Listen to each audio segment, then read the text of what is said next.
Okay, this is one thing I don't think I've discussed in all the videos I've done, and that is when you get any part, first thing to do is clean it off with either lacquer thinner, or if you want to use some paint reducer, it's a little more aggressive.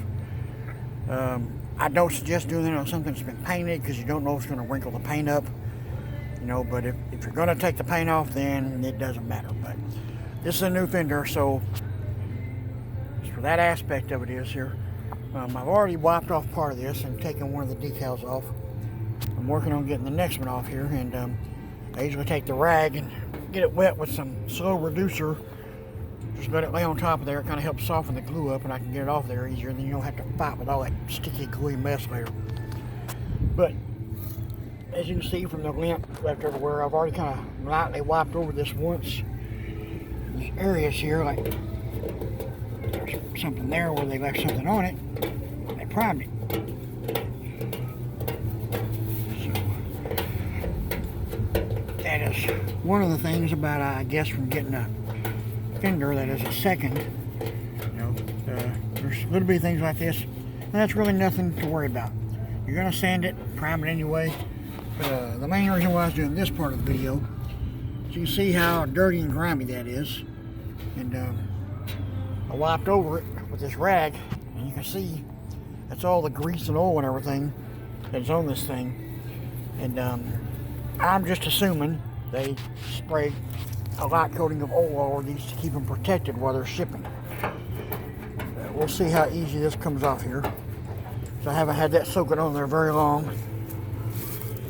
But like I said, the main part of this video here was just to show how dirty these things are, and that you can get them cleaned off.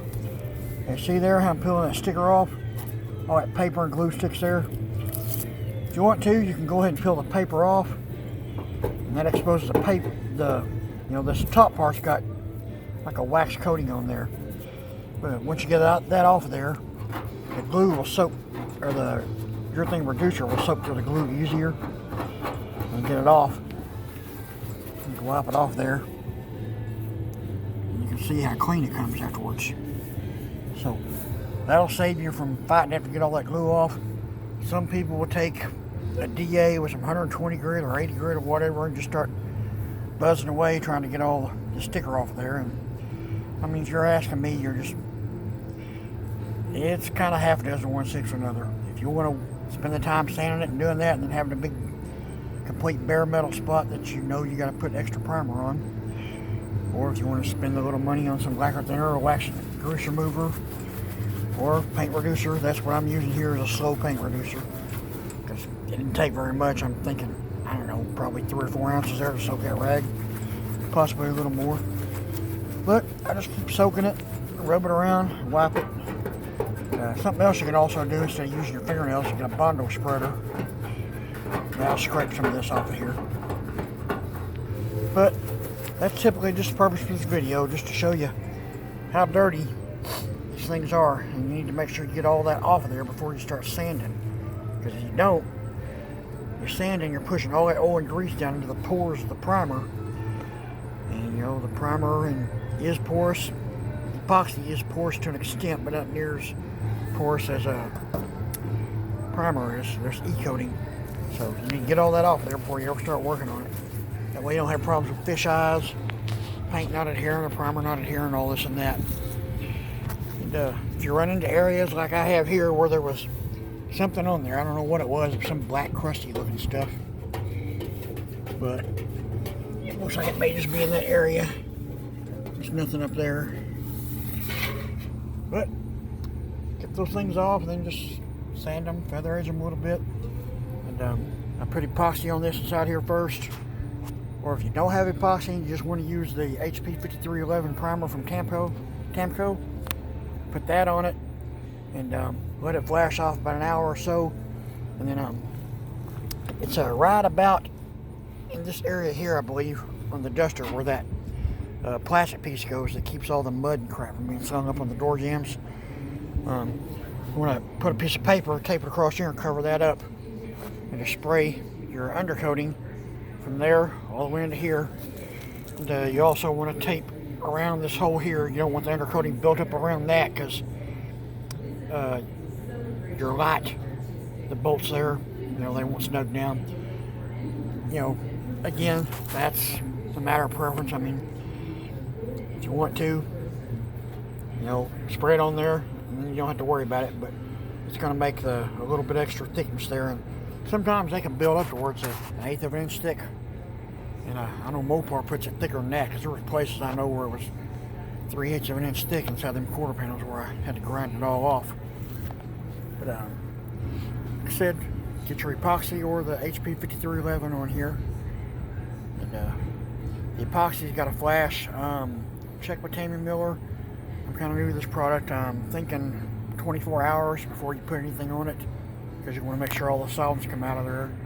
She says it doesn't play well when you do a wet-on-wet application with the epoxy. And 661 is one of their numbers. They've got several others.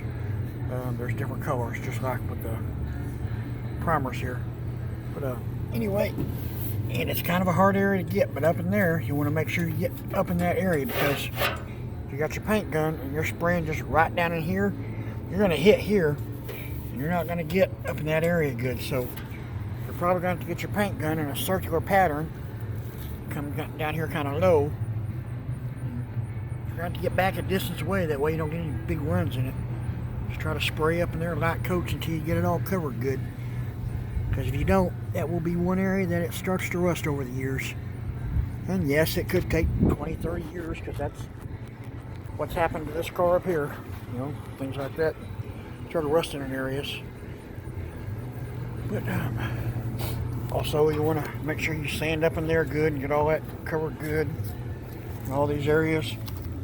This here is a time-consuming area, but it's got to be done. If you don't sand all that good, you paint it, and if you're like me and you go to the car wash, or you're taking your car to car shows and you're pressure washing this thing real good so you can get it nice and clean, if that isn't sanded, guess what's going to happen? At one point or another, paint, primer, whatever is going to come flying off of it in big chunks or flakes or whatever, or sheets even. So as much as your fingers hurt, as much of a pain in the butt it is, or how much you're cussing, you got to get it sanded. You know, unlike this here, being a new part, you could use a red Scotch-Brite. It'd be a lot easier to get up in there and scuff that up good. Like I said, I've got to do some cutting to get them aftermarket HID headlights to fit in there. And I'll probably do another video on that showing what I've done. So that's enough for this video. I've talked long enough. As always, what I do helps you out.